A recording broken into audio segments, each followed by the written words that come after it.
And good morning, everyone. Welcome back to NeelyFX. My name is Michael Neely, and this is the channel where we talk about foreign exchange trading, prop firm trading, and all that fun stuff. And also, since we're going to be talking about live markets and live trades, I'm also here with Henry, the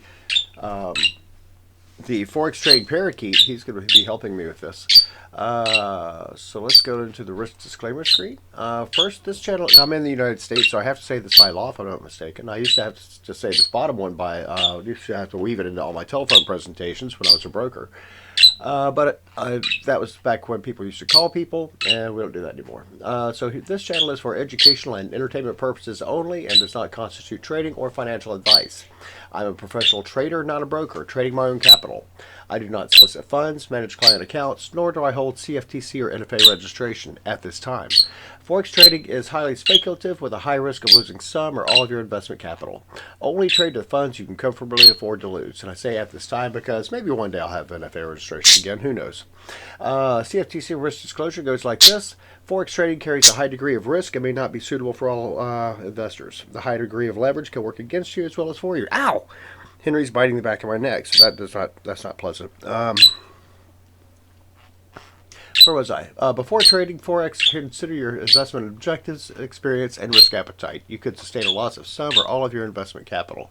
And Henry would like to also emphasize that only trade with funds you can comfortably afford to lose. See, he does help me. Okay, so now let's see where we're going on our background challenge for today. We did make a little bit of money yesterday on the Forex trading challenge, and saved my live account because I did something after watching Michael Boutros's or listening to Michael Boutros's video yesterday. I realized I was selling straight into support. And how do I know we're at support? Let's look at this chart, because it's sitting right there.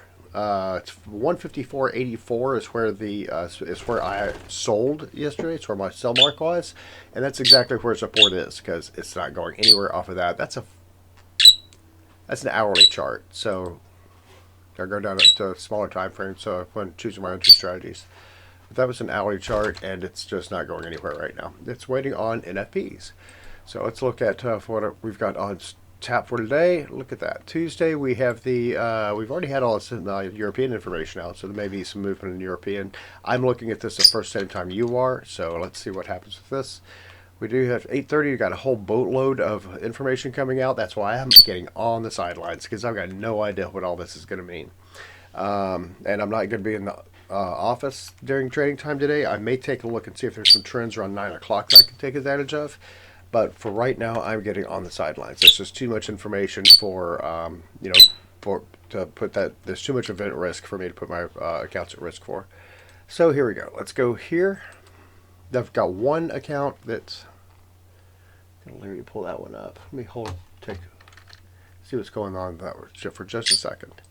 Okay, so let's take a look at this account, and oh, look at that, it's profitable. The trade did go profitable. I bought in at one. This is a mirror image of the trade I did yesterday.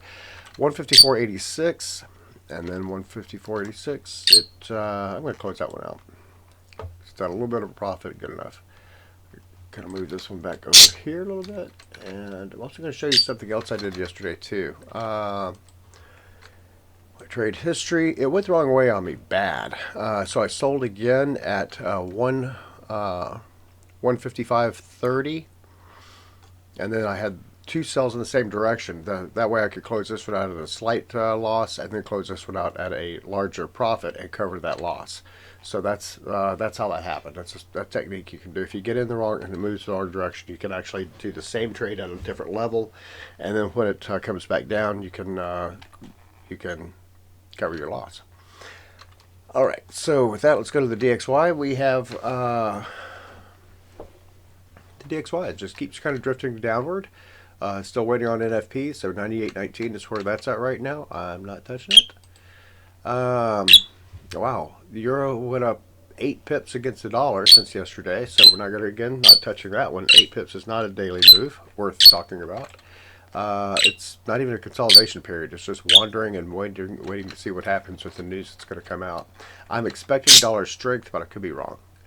It's going to have to be a lot of dollar strength, because that's why this is not going any lower. It's not that that they're not building in. This is something that I also learned in Michael Boutros's video yesterday. is that it's not that they're not.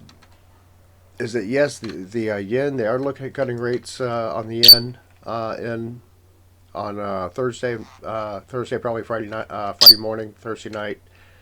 But the reason why it's not tanking is because the dollar is also weakening at a faster rate than the Japanese are raising rates. So we're going to continue to see high interest, we're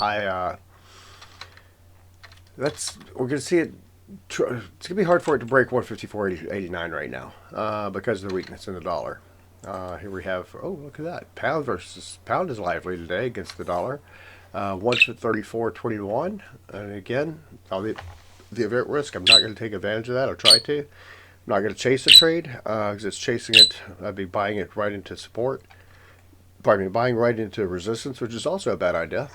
Let's see, dollar versus pound versus the yen. Rebounded a little bit. Got a little bit of a reversal candle right there. If it holds for the rest of the day, it's got 10 hours to prove it. So we'll see what happens for that. Euro versus the yen, again coming down a little bit, but not really at an impressive rate. The dollar versus the yen is the bigger trade, but yeah, I don't know. Dollar versus the CAD drifting just sideways right now. Not sure what it's going to do yet. We're looking at a possible topside pop topside. That could certainly happen if we come in around 138.06 or somewhere around in there. It could pop topside, pop to the higher level, especially on dollar strength. But again, we don't have dollar strength right now. To when we're talking about the DXY, we have dollar weakness. And let's look at the bond rate. We really want to take a look and see what the health of the dollar is. This is it. Bond yields are going up. Bond yields are going up. It means it's a bond sell-off. Bond yields are going up. Let me walk through this real quick. If bond yields are going up and they just cut rates, that's not good at all. Bond yields are going up. It means interest rates are going up. It means that the Fed cuts are not doing anything. Yikes. Oh well. Now we just need gold to go to 5,500 an ounce, which it very well could. Probably won't by the end of the year. Considering the end of the year is in 2 weeks. Then again, that could be the perfect time for it to go off. CAD versus the yen. Again, not really setting anything on fire. Just kind of drifting lower.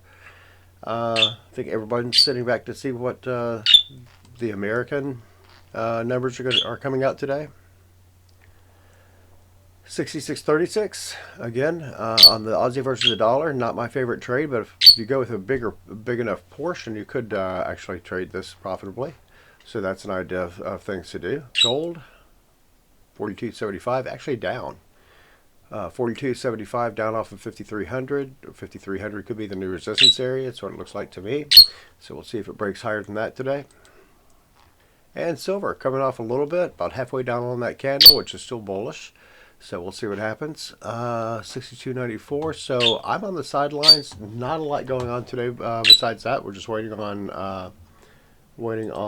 the NFP report to come out at 9:30. See, there's Henry. So with that, that's all I've got today. I'm on the sidelines. You can do whatever you like to do. If you'd like to see more of these videos, then hit the thumbs up button. If you want to know when these videos are coming out, then by all means subscribe, and you'll be notified of when I put out new videos, which is pretty much daily. And lastly, if you want to leave a comment, then by all means, if these videos are that awesome, then just leave a comment, and I'll respond as soon as I can. I'm slow to respond because I do have a day job. And with that, I will talk with you later. You guys have a good one.